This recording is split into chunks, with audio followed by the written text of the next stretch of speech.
যাদবপুরে অশান্তিতে বিচার বিভাগীয় তদন্তের প্রস্তুতি। অবসরপ্রাপ্ত বিচারপতির নেতৃত্বে তদন্ত কমিটির ভাবনা ইতিমধ্যেই শুরু হয়েছে। যাদবপুরে যে অশান্তির ঘটনা আমরা দেখেছিলাম গত বুধবার, সেই ঘটনার প্রেক্ষিতে এবার বিচার বিভাগীয় তদন্তের প্রস্তুতি। অবসরপ্রাপ্ত বিচারপতির নেতৃত্বে তদন্ত কমিটির ভাবনা। কয়েকজন অবসরপ্রাপ্ত বিচারপতির সঙ্গে কথা কর্তৃপক্ষের। কথা বলবো, সোমরাজ রয়েছেন। সোমরাজ, ঠিক কি সিদ্ধান্ত নেওয়া হলো এই বিষয়ে এখনো পর্যন্ত কি জানতে পারছো?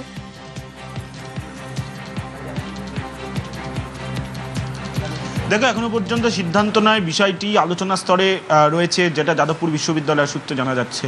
19 ও 20 আগস্টের ঘটনায় যাদবপুর বিশ্ববিদ্যালয় কর্তৃপক্ষ এবার বিচার বিভাগীয় তদন্তের পথে হাঁটছে।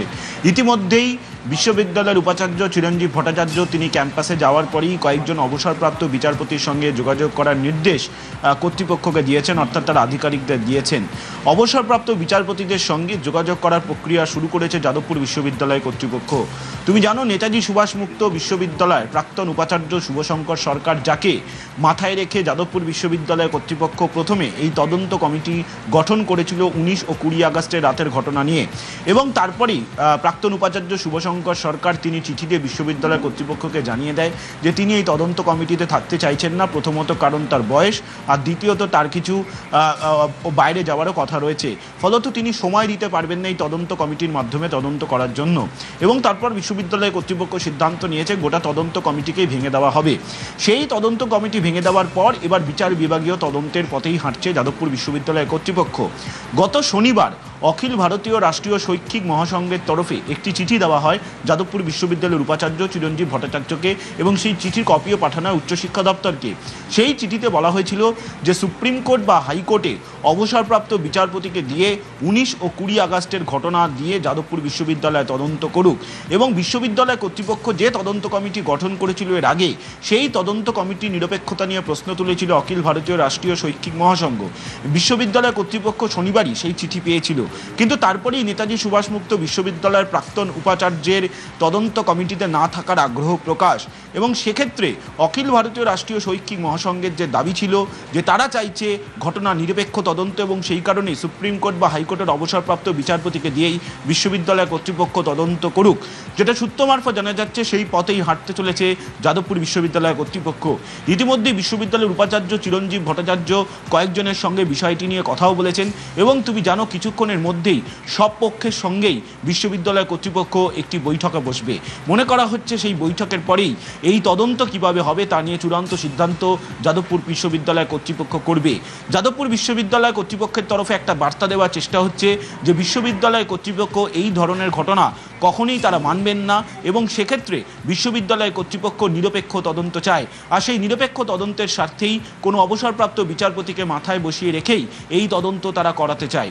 অতীতেও যাদবপুর বিশ্ববিদ্যালয়ের ইতিহাসে এই উদাহরণ আছে, যেখানে যাদবপুর বিশ্ববিদ্যালয় কর্তৃপক্ষে অবসরপ্রাপ্ত বিচারপতিকে দিয়েও তদন্ত করিয়েছে।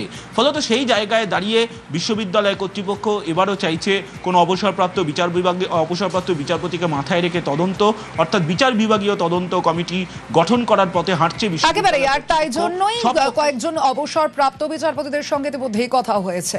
ওকে, যাদবপুর অশান্তিতে বিচার বিভাগীয় তদন্তের প্রস্তুতি। অবসরপ্রাপ্ত বিচারপতির নেতৃত্বে তদন্ত কমিটির ভাবনা। কয়েকজন অবসরপ্রাপ্ত বিচারপতির সঙ্গে কথা কর্তৃপক্ষের। আজ বিচার বিভাগীয় তদন্ত নিয়ে সিদ্ধান্তের সম্ভাবনা। আর অন্যদিকে গত বুধবারই আমরা দেখেছিলাম, গত বুধবার রাতে যাদবপুরে অশান্তি, ভাঙচুর, আগুন। বৃহস্পতিবারও ক্যাম্পাসের গেটে অশান্তি ছড়ায়। এর আগে ক্যাম্পাসে অশান্তির তদন্তে 5 সদস্যের কমিটি, প্রাক্তন উপাচার্যের নেতৃত্বে কমিটি নিয়ে আপত্তি RSS এর অধ্যাপক সংগঠনের, আর তারপরেই ভেঙে দেওয়া হয়েছে কমিটি। এই যে দিমাগি নকশাল এবং CPIM অধ্যাপক ছাত্র একটা ন্যারেটিভ তৈরি করছে, গেরুয়া গুন্ডামি। গেরুয়া রংটা আপনাদের পছন্দ হয় না। গেরুয়া রংটা হচ্ছে সনাতনী ঐতিহ্য, সনাতনী প্রতীক। আমরা মাননীয় মুখ্যমন্ত্রীর কাছে আবেদন করব যে অন্তত একটা বিচার বিভাগীয় তদন্ত বা CBI তদন্ত করে যারা সনাতনী মানুষদের আবেগে আঘাত করেছেন তাদেরকে চিহ্নিত করে উপযুক্ত শাস্তি দেবেন। আর এই যাদবপুর কাণ্ডেই আজ বৈঠকও রয়েছে। বৈঠক করবেন যাদবপুরের উপাচার্য। যাদবপুর থানায় ইতিমধ্যেই অভিযোগ দায়ের। ঘটনার সময়ের সিসি ক্যামেরার ফুটেজ ইতিমধ্যেই সংরক্ষণ হয়েছে, অর্থাৎ একাধিক পদক্ষেপ ইতিমধ্যেই আমরা দেখেছি নেওয়া হয়েছে। যাদবপুর কাণ্ডে আজ বৈঠক রয়েছে, আমাদের সঙ্গে রয়েছেন প্রীতি। আজকের এই বৈঠকে ঠিক কারা কারা উপস্থিত থাকবেন, কোন কোন বিষয় আজ আলোচনা হওয়ার সম্ভাবনা?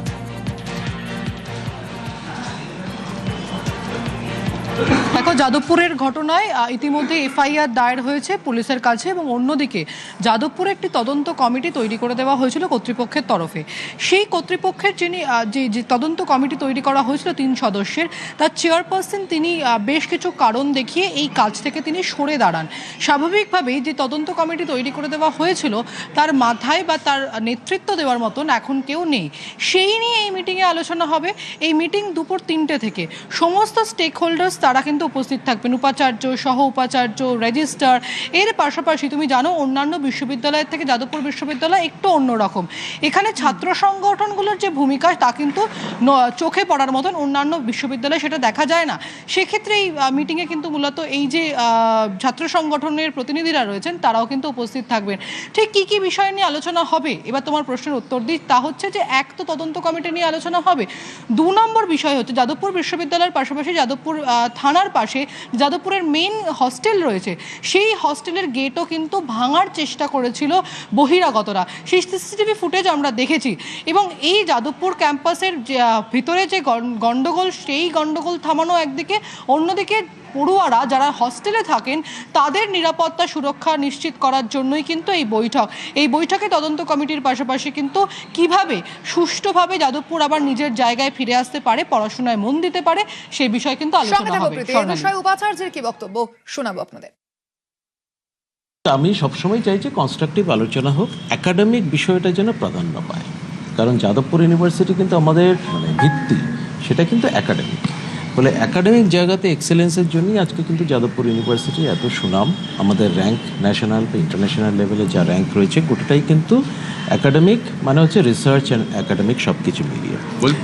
ফলে সেই জায়গাতে আমি সেটাকে মূল এমফাসিস দেখবো, যাতে একাডেমিক এনভায়রনমেন্ট রেস্টোরেশনটা অ্যাট দি আর্লিয়েস্ট হয়।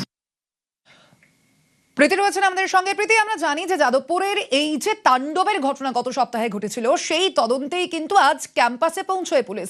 সেক্ষেত্রে পুলিশ আধিকারিকরা তারা ঠিক কোন কোন বিষয়গুলি খতিয়ে দেখেন?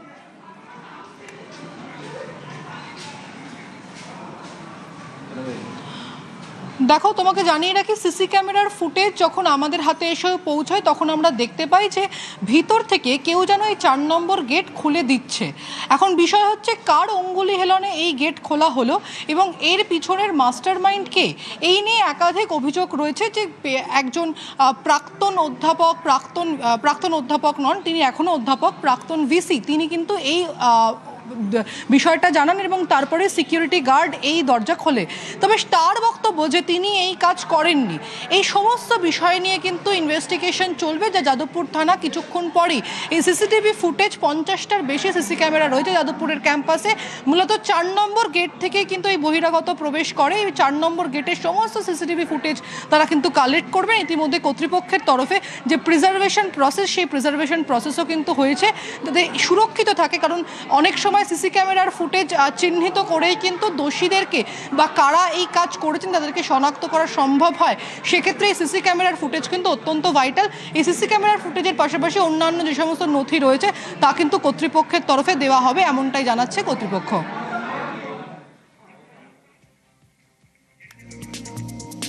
পুলিশ আমাদের কাছে পাঠিয়েছে, আর চিঠি পাঠিয়েছে যে আমাদের তরফ থেকে যেসব সাহায্যগুলো করার, সেই সাহায্যগুলো আমরা করব। মানে সাহায্য মানে হচ্ছে সমস্ত এভিডেন্স, তারপর হচ্ছে ক্যামেরা ফুটেজ, তো সেগুলো আমরা দেব।